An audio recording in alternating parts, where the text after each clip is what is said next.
Thank you, Mr. Chairman. I want to thank you, General Dunford, for your steadfast leadership in such an important time. And we just I know all of us admire your leadership and your service to our country. And I want to thank you for the sacrifice that your family's been making during your service in Afghanistan as well. I want to ask you, General, if we were to withdraw from Afghanistan this year, what happens to the women in Afghanistan? Senator, I think the plight of women would be pretty dire if we were to withdraw at the end of 2014. We are actually providing, I think the support we provided in security, the support we're providing for political transition actually creates the climate within which women and other members of society can actually flourish and achieve their own goals and objectives. I would say, again, the prospects are not very good if we were to withdraw at the end of 2014 for women. I don't think any of us will ever forget the images in the soccer stadiums with the Taliban and what they did to women. And so I think as we look toward the importance of our commitment in Afghanistan, let us not forget with what you just said, that if we leave and we abandon the work that we have done in Afghanistan, that we could send women back in those soccer stadiums. And I don't think that's acceptable to any of us. Would you agree, General? Certainly I would, and I think it's probably important for me to share with you that I didn't provide you a minute ago with my own assessment in isolation. That's the feedback that I've received from the Afghan women that I've spoken to. So I'm actually voicing on their behalf their concerns about 2015 and beyond, were we not to maintain a presence. And if we don't maintain a presence, what happens with al-Qaeda? And also I would ask you, how quickly would this happen? I mean, we talk about, when I hear, for example, why does it matter in terms of people at home, if we were to withdraw this year, what happens with al-Qaeda, and how quickly does this all unravel? I think this is important for people to understand that we've made great success, but if we suddenly pull back, what happens and how quickly? Senator, thanks. First of all, I think the deterioration of the Afghan forces begins to happen fairly quickly in 2015. And that's because, again, where we are today in the campaign is we've focused on quality of the force, building battalions, building brigades, building corps. What's now our focus is building the systems and the processes that allow those tactical units to sustain themselves. So things that would happen almost immediately after we would leave in 2015 is units would run out of fuel, pay systems would not be completely operable, spare parts would not be available for vehicles, and so we'd start to see decreased readiness in the Afghan security forces, and obviously their operational reach would be less. We also would not be able to complete our work with the Afghan Air Force, which really is 2 or 3 years away. We're still in the process of actually fielding the Afghan Air Force.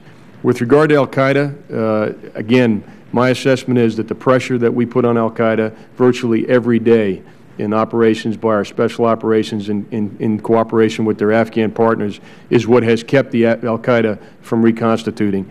We know from intelligence that they have every intent of continuing to operate from Afghanistan and Pakistan. They would view it as a great victory were we to withdraw, and where they would then have the space within which to conduct operations against the West once again. And again, I think it would not only be a physical reconstitution, but a huge moral factor for al-Qaeda as a movement were we to withdraw from the region in 2015 and allow them to once again establish preeminence in the region and become the vanguard for the al-Qaeda movement from the region. So the vanguard for the al-Qaeda movement and a risk to the United States of America again, correct, General? Senator, I don't think there's any question that eventually to be a risk to Western interests, to include the United States. So no doubt it's so important that we get this right. And one of the things that I've been encouraged by is that all the presidential candidates, Karzai's gone, right? With all due respect, he's made a lot of troubling comments that I think all of us disagree with, but he's gone.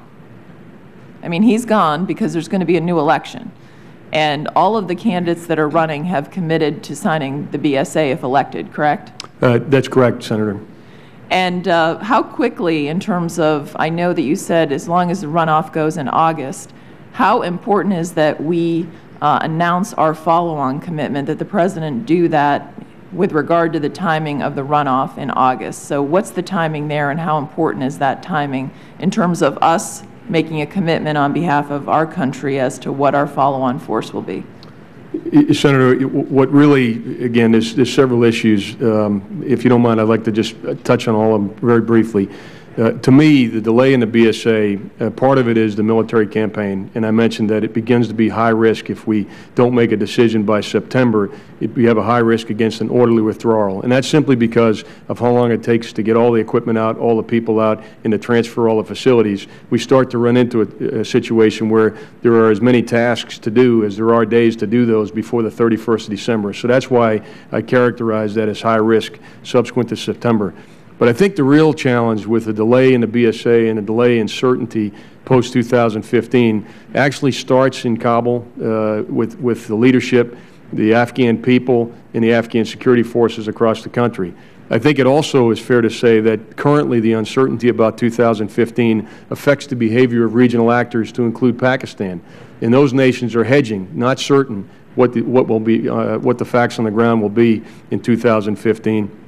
And then the other issue that I'm concerned about in terms of how long this uncertainty would last would be the willingness and the ability of the coalition to maintain cohesion and actually participate. And I think it's very important to point out that the contribution of the coalition has been significant, and I assess that a future mission, it would be very important for us to do the future mission also as a coalition. Thank you, General. I know that my time is up, but I would just say this. We know that Karzai is going, that the newly elected president, whoever comes out of this, is willing and is committed to signing the BSA. And I would hope that our president would make an announcement to give certainty to the situation in Afghanistan as to what our follow-on commitment will be, and to make that announcement to ensure that the Afghan people know that we are committed to following through here, and that we were going to ensure that Afghanistan does not, for example, become a safe haven for al-Qaeda, all the things that you just talked about. And so I hope that Mr. President will come forward and really give that certainty. I understand and respect that that is contingent on the BSA being signed and protection for our troops, but I believe the President could make that contingent upon that signing. Thank you.